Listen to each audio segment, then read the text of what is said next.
1984, I was a 17-year-old little girl. I was living in Tampa, and I worked at a donut shop. And at 2 o'clock in the morning into November 3rd, I started riding my bicycle home from work.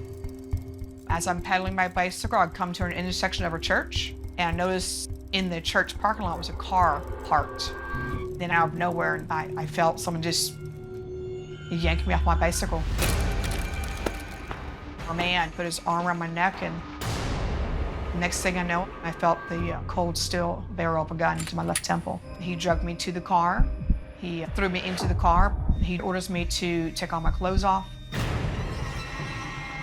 And at that moment, I knew this guy was the worst demon you'd ever want to know. I'm thinking if he blindfolds me, how am I going to see anything? So I would tighten my jaw to make the blindfold loose. And it worked. And that's when he ordered me to perform an oral act on him.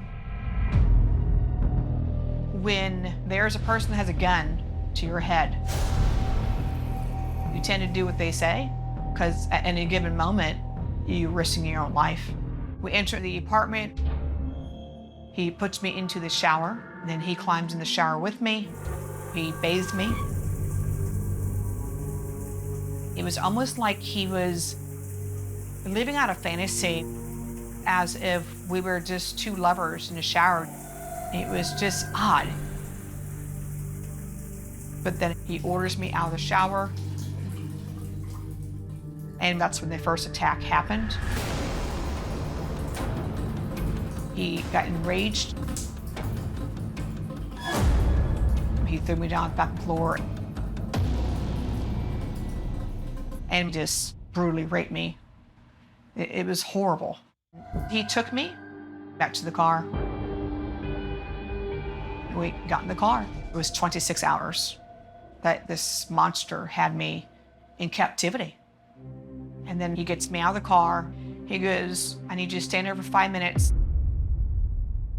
Is he gonna shoot me now in the back? Is he gonna kill me? But just as quick as he took me, he drove off.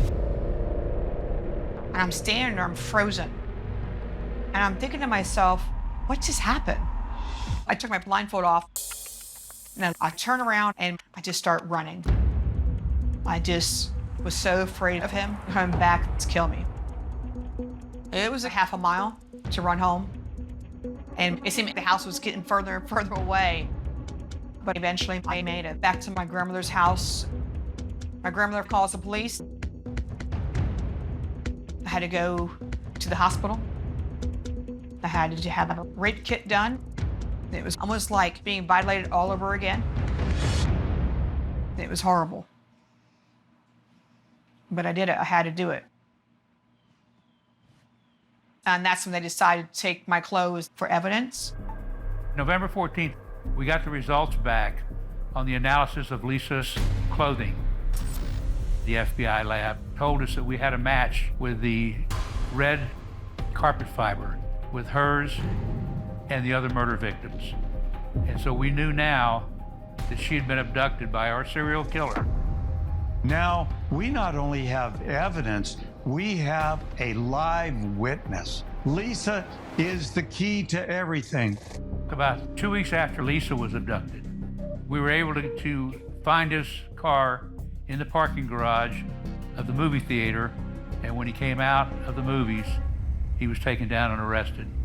Larry Pinkerton told me about Robert Durlong's arrest. I was relieved that he'd finally been caught and that he couldn't do this to women anymore. Did you use that gun on any other offenses? Yes. So then, I threw out the pictures of all the homicide victims and asked him if he knew any of them. He hung his head down, and finally he said, "I killed them. I killed all of them." I just tie her up and did the same thing with the other girls. He killed 10 women. We've only found 10, but I think he killed more than 10. September 24th, 1985, Long pled guilty to the murder of 8 women and the abduction of Lisa. Long received more than 24 life sentences and 1 death sentence for the murders. I chose to go to Robert Jerlong's execution because I'm stronger than ever, and I needed to close that chapter of my life. Bobby Jerlong, thank you.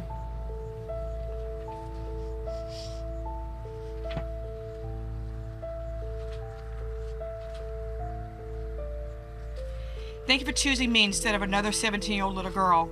The reason why I say thank you now is because I have forgiven you for what you have done to me. I became a deputy because of what I've been through in my life. There's times I get victims of rape, and I tell them my story to show them this doesn't mean you can't make something of yourself.